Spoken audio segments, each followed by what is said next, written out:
Solar energy పెట్టుకున్నప్పుడు మ్మ్. Washing మెషిన్లు పనిచేస్తాయా, మ్మ్. మధ్యలో మెషిన్ ఆగిపోతున్నా, పవర్ కట్లు ఉంటాయా, జరిగితే ఏమవుతుంది, ఇవన్నీ డౌట్లు ఉంటాయి చాలా మంది. అవునండి.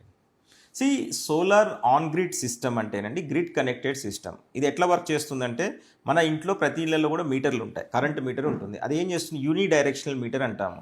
అది ఓన్లీ మనం వాడుకున్న కరెంటుని మాత్రమే రికార్డ్ చేస్తుంది. సోలార్కి వెళ్ళినప్పుడు ఏం చేస్తామంటే మనం గవర్నమెంట్ దగ్గర నుంచి అప్రూవల్ తీసుకొని వాళ్ళకి సిఎండి కాంట్రాక్టెడ్ డిమాండ్ ఎంత ఉందో అంతవరకు మాక్సిమం వాళ్ళు పెట్టుకోవచ్చు. ఆ సిస్టమ్ని మేము ఇన్స్టాల్ చేసి ముందే పర్మిషన్ తీసుకుంటాము డిపార్ట్మెంట్ నుంచి. ఆ సిస్టమ్ ఇన్స్టాల్ చేసిన తర్వాత వాళ్ళు వచ్చి ఈ యూని డైరెక్షనల్ మీటర్ తీసేసి బై డైరెక్షనల్ మీటర్ ఇన్స్టాల్ చేస్తారు.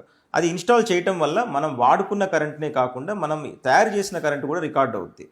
సో మనం ఒకవేళ కనుక యూసేజ్ ఉంటే మనం వాడుకున్న కరెంట్, అది ఫ్రిడ్జ్ కానీ, టీవీ కానీ, ఏసీ కానీ ఏదైనా కూడా లైవ్గా తీసుకుంటుంది. జనరేట్ అయినప్పుడు కనుక అది వాడుతుంటే, ఒకవేళ ఆ టైంలో కనుక జనరేషన్ ఎక్కువ ఉండి వాడకం తక్కువ ఉంటే అది మొత్తం గ్రిడ్కి వెనక్కి వెళ్ళిపోతుంది.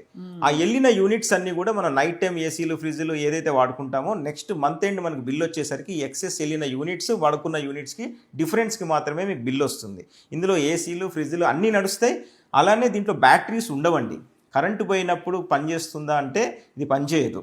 కానీ మనం ఇంట్లో ఒక చిన్న యూపీఎస్ మన ఇన్వర్టర్ సిస్టమ్ పెట్టుకొని దాన్ని కూడా మనం కరెంటు పోయినప్పుడు ఏదైతే కరెంటు బ్యాటరీస్ ద్వారా డిశ్చార్జ్ అవుతుందో అది మళ్ళీ సోలార్తో పొద్దుగాల మళ్ళీ సోలార్ తోటే ఛార్జ్ అవుతుంది.